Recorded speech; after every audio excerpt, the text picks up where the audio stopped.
दक्षिण मुंबईतील पायधुनी परिसरात रविवारी रात्री बिर्याणी आणि कलिंगड खाल्ल्यानंतर एकाच कुटुंबातील चौघांचा मृत्यू झाला असून मृत्यूचे नेमके कारण शोधण्यासाठी पोलीस वैद्यकीय अहवालाची प्रतीक्षा करतायत। विलेपार्ले येथील कूपर रुग्णालयात गेल्या 2 दिवसात आयसीयू बेड न मिळाल्याने आणि स्ट्रेचरवरून पडल्याने 2 रुग्णांचा मृत्यू झाल्याचा गंभीर आरोप नातेवाईकांनी प्रशासनावर केला आहे। मराठी भाषेच्या सक्तीवरून सरकार मागे हटत असल्याचा आरोप करत संजय राऊत यांनी संबंधित मंत्र्यांना खरोखर मराठी प्रेम असेल तर मंत्रिपदाचा राजीनामा देऊन लढण्याचे आव्हान दिले आहे।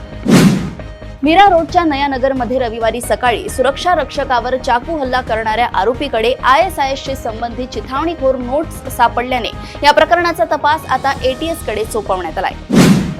छत्रपती शिवाजी महाराजांविषयी केलेल्या वादग्रस्त वक्तव्याबद्दल टीकेची झोड उठल्यानंतर बागेश्वर बाबा धीरेंद्र शास्त्री यांनी नागपूर येथील रामकथा कार्यक्रमात जाहीर माफी मागून दिलगिरी व्यक्त केली आहे। घाटकोपरच्या नित्यानंद नगरमध्ये 2 मुलींवर झालेल्या अत्याचार प्रकरणी किरीट सोमय्या यांनी पोलीस ठाण्याबाहेर 14 तास आंदोलन केल्यानंतर या प्रकरणाचा तपास आता क्राईम ब्रांचकडे सोपवण्यात आलाय।